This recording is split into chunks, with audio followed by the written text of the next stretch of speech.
Julia courait à un entretien d'embauche, le cœur battant. Dans une main, elle tenait un CV froissé, dans l'autre, un sac de nourriture.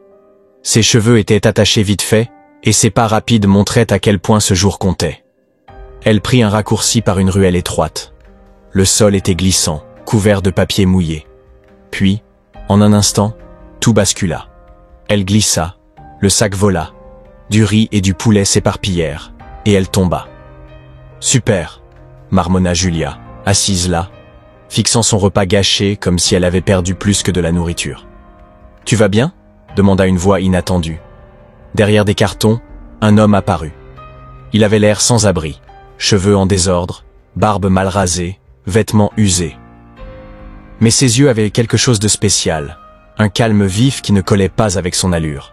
« Je crois », répondit Julia, ramassant ce qui restait. Il s'approcha, ramassa le récipient tombé et le lui tendit avec un petit sourire. « Il en reste un peu. » Elle hésita, puis le prit. « Tu vis ici ?» Il regarda autour de lui. « Pour l'instant, oui. C'est temporaire, entre ce que j'étais et ce que je serai. » Julia le fixa, surprise. Quel sans-abri parlait comme ça? Elle remarqua alors une blessure à son pied, une coupure qui saignait encore. « Tu es blessé ?»« C'est rien, j'ai l'habitude, » dit-il. Sans réfléchir, Julia ouvrit son sac, sortit un mouchoir, une petite bouteille d'alcool et du ruban adhésif. « Ça va piquer, » prévint-elle. « J'ai connu pire, » répondit-il. Mais il grimaça quand l'alcool toucha sa peau. Elle banda la plaie vite fait, puis son ventre gargouilla fort. « Génial, » grogna-t-elle. « J'ai perdu mon repas, je suis en retard, et maintenant j'aide quelqu'un plus mal loti que moi. » Il tendit un sac. « J'ai du pain, tu en veux ?» Elle le regarda, étonnée, puis soupira. « Seulement s'il y a du beurre. » Il rit, elle aussi. Ils s'assirent sur le trottoir, partageant le pain comme des amis. Julia jeta un œil à sa montre. Trop tard pour l'entretien. Bon, pas de boulot, pas de repas, et je traîne avec un inconnu aux yeux bizarrement beaux. Elle rougit. Ton nom? David. Et toi? Julia. Il la fixa, comme s'il gravait son visage dans sa tête. Tu vis vraiment dans la rue? Techniquement, oui. Mon toit, c'est le ciel. Ça doit être dur. Il ne répondit pas. Julia se leva, épousseta ses habits et ramassa son CV. Bonne chance, David. Toi aussi, Julia. Elle partit, mais ne l'oublia pas. Les jours suivants, elle repassa par la ruelle, toujours pressée, cherchant un travail.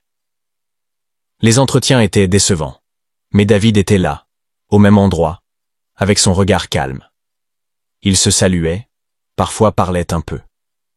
Une fois, il la félicita d'avoir tenu tête à un vendeur grossier. Peu à peu, il devint une petite habitude dans ces journées folles. Un après-midi glacial, après un autre échec, elle le trouva changé. Il tremblait, le bandage qu'elle avait mis était sale, sa plaie pire. Son visage était pâle, ses yeux creusés. « Tu as encore ce bandage ?» demanda-t-elle, inquiète. « Il tient encore », dit-il avec un faible sourire. Elle s'agenouilla.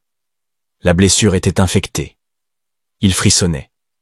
Julia réfléchit.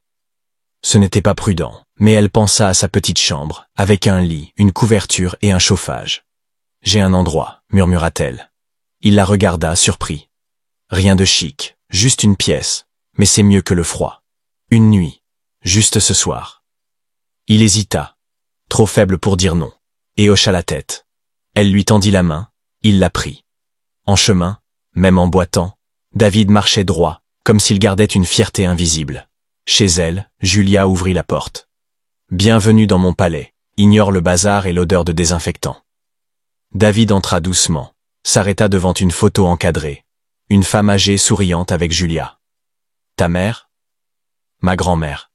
Elle est à l'hôpital cette semaine, je m'occupe d'elle. » Il toucha le cadre et murmura quelque chose. « Quoi ?»« Rien, elle me rappelle quelqu'un. » Julia frissonna, mais ne posa pas de questions. Elle le guida vers la petite chambre. « Voilà le lit. La salle de bain est au bout, les serviettes dans le placard. Attention au chauffage.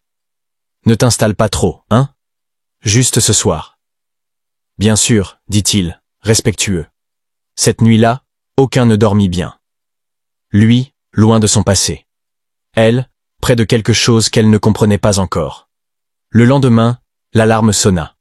Julia crut avoir rêvé, mais l'eau coulait dans la salle de bain. David était là. Dans la cuisine, elle trouva une assiette propre et une casserole sur le feu. « Tu as cuisiné ?» demanda-t-elle, surprise. Il tenait un café. Un essai, rien n'a explosé. Elle goûta le riz et fit une grimace. On dirait du porridge sans sel. Je m'entraîne, dit-il en souriant. Elle rit, lui aussi. Pour la première fois, il sembla détendu. Mais quelque chose clochait, sa façon de tenir la tasse, d'observer, ne collait pas avec un sans-abri. J'ai des livraisons et un entretien. Tu peux rester un jour de plus ? Il hocha la tête. Pas de fouilles dans mes affaires ni de cuisine bizarre, promis ? Promis. Elle partit. David s'installa sur le canapé avec un livre. Économie pour les nuls. Il sourit, le feuilleta avec une aisance étrange. Il lava la vaisselle, plia les serviettes, nettoya le miroir. Le soir, Julia rentra dans un appartement impeccable. « Tu as nettoyé ?» Ça semblait juste, vu que je prends de la place. Elle rit, épuisée. Mon entretien, un fiasco. Tu y arriveras, dit-il, sûr de lui. Le lendemain, il répara une lampe clignotante avec une cuillère tordue. Tu es doué, dit-elle, méfiante. J'aimais démonter des trucs petits. Leur routine devint normale, jusqu'à un coup à la porte. Le gardien, Monsieur Oswald, parla d'un homme étrange signalé. David apparut. Un souci ? C'est lui ? demanda Oswald. Mon cousin de passage, mentit David, tendant la main. David, enchanté. Oswald partit, sceptique. Julia rit. Cousin ? Ça a marché, non ? Un matin, Julia sentit le café frais. David avait réparé la cafetière cassée. Tu sais tout faire ? Curiosité d'enfant. Plus tard, elle le surprit sur son ordinateur, modifiant son CV. Tu as touché à ça ? Juste améliorer le style. Elle s'énerva, mais un email arriva. Un entretien grâce au nouveau CV. Ne refais plus ça sans demander, dit-elle. Promis. David sortit sur le balcon, regardant le ciel. Julia partit à son entretien. Lui sortit un vieux journal de son sac. Une photo de lui en costume, titrée « PDG porté disparu depuis 8 mois. David Alencar, Arvin Technologies ». Il déchira le papier. Julia rentra, un appel en poche, un autre entretien. Mais près d'un kiosque, elle vit un journal avec ce visage. David, PDG disparu. Elle rentra, silencieuse. Il lisait, calme. « Salut », dit-il. Elle alla dans sa chambre, le journal en main, le cœur battant. La nuit, elle l'affronta. « Qui es-tu, David ?» Il soupira. « Oui, c'est moi. David Alencar. Pourquoi te cacher ? J'ai tout perdu. Après un accident, on m'a dit que la boîte allait bien. C'était faux. Victor a tout pris. Et moi ? Je t'ai trouvé par hasard. Tu m'as donné une raison de revenir. » Elle ne répondit pas, mais sentit qu'il disait vrai. Une semaine plus tard, Julia reçut une invitation à une soirée tech. En uniforme, elle servit du champagne. Puis elle le vit. David, rasé, en costume, sous le nom Daniel Andrade. Il riait avec des hommes riches. Elle se cacha, perdit son téléphone.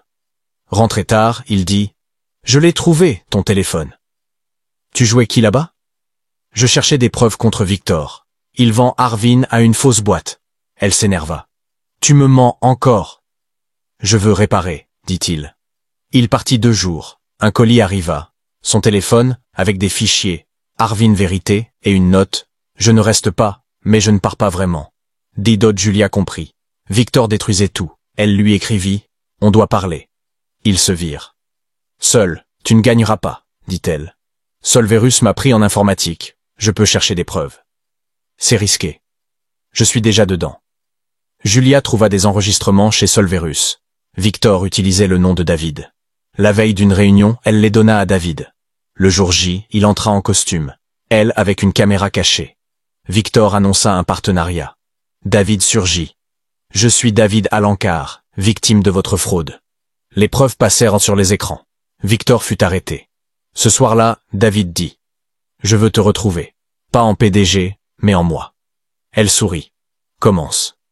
Des mois plus tard, Julia reçut un email pour un entretien chez Sunnit Technologies, dans un café. Café Dohal. Là, David l'attendait. Une excuse? Et une offre.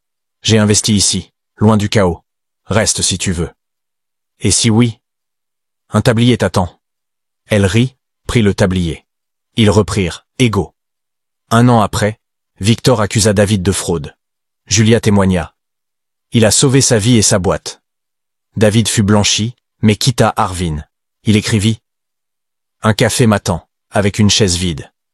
Julia le rejoignit. Un jour, il offrit une bague.